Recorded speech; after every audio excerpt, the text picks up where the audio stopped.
that right there is how you feel when you get your first job as a content creator. But getting your first job as a content creator is basically the tip of the iceberg. The most important thing now you need to figure out is, how does this job not stress me? How does this job make me happy? How does this job help me fulfill my goals and fulfill my dreams? How does this job help my journey as a content creator? And that is why in this video we're going to be talking about 5 tips you need to know for your first job to be a success as a content creator. So if that sounds like something that you're interested in, let's get into this video.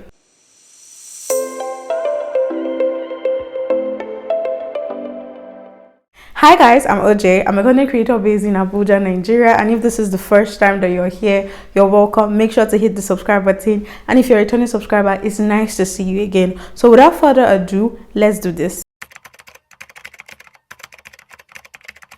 All these things I'm going to be talking about is based on personal experiences, so I feel like it's only right for me to talk about my experience getting my first job. Just a little background. So my first job as a content creator was as a social media manager in 2021, beginning of 2021, just before I went to NYSC camp. Okay, and I was on that job for 3 months. It wasn't the best, but I think I learned a lot of things. That's why I have a lot of confidence to talk about the things that I learned in this video, so that it helps you get your own job. Now, getting a job as a content creator, there are 3 reasons why you would want to get your job as a content creator for the first time. It's either 1, you want to improve your skills and your experience so that you are better. 2, you want to increase your portfolio, which means putting your best foot forward for other clients in the future. And 3, you just want to make this money, and there is nothing wrong with any of this. But if you have asked yourself these questions, right, and you see that you're not giving yes, then I don't think you should take the job, because you're doing content creation because you love it, and it should be adding to you. The job you're doing should not just be adding value to your clients, but it should also be adding value to you as a content creator. So make sure it aligns with your person, make sure it aligns with your goals, make sure it aligns with everything that you stand for as a person and as a content creator, because this is how you measure your success, all right, at the end of the job, or where you want to leave, or during the course of the job. So if your primary goal is to build a portfolio, right, you know that at the end of the first month, you see what the page was looking like before you started, if it's a social media management job, and see what it is now after a month of you working on it, and that could kickstart your portfolio, and that is already value. You have added value to yourself from the job that you are doing for someone else. So make sure it aligns with your goals as a content creator. This next tip is very important, right? You need to understand what the brand wants you to do for them. You need to understand the brand that you are working for, right? Because this would help you measure success based on the goals of your clients and based on your goals as a content creator, right?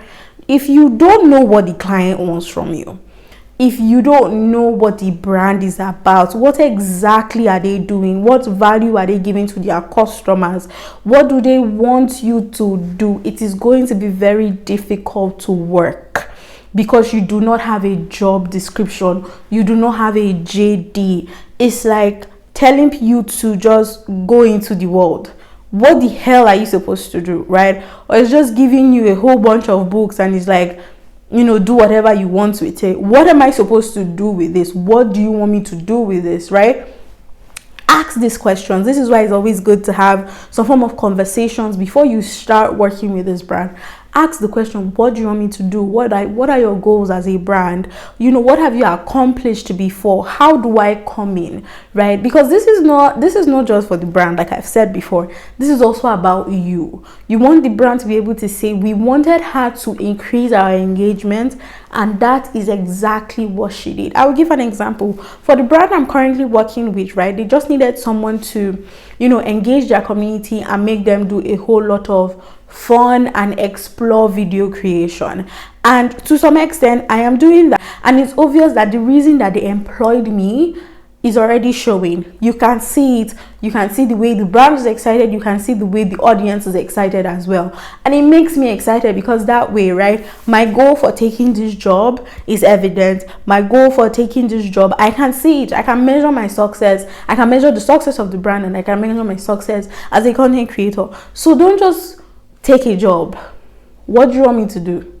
What is your brand about? What do you want me to accomplish? What do you want us to accomplish? Ask these questions. Don't be too afraid because it's your first job. If not for anything, it's going to show that you know what you're doing, and it's going to give a bit of confidence, right? And this is something I did not have in my first job. Little secret, after my interview in my first job, I had panic attack, but don't tell anybody.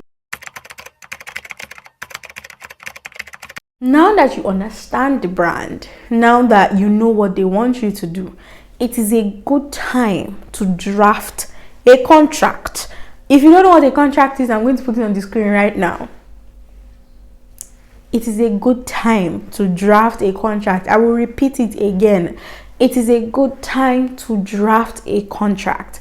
Everything that you need to do as a content creator for this brand, the money they are paying you, when you start work, what happens when they don't pay you early, if they need you to do extra work, it would bring extra cost, the times they reach you, how they reach you, every single thing should be in this contract.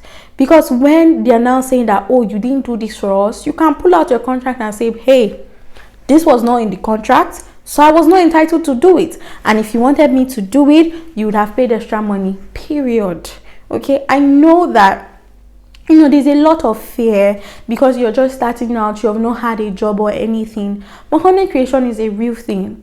And whether we like it or not, even if it's taking a very long time for it to become a normal job, right, it is becoming a job, and you need to start treating it as such.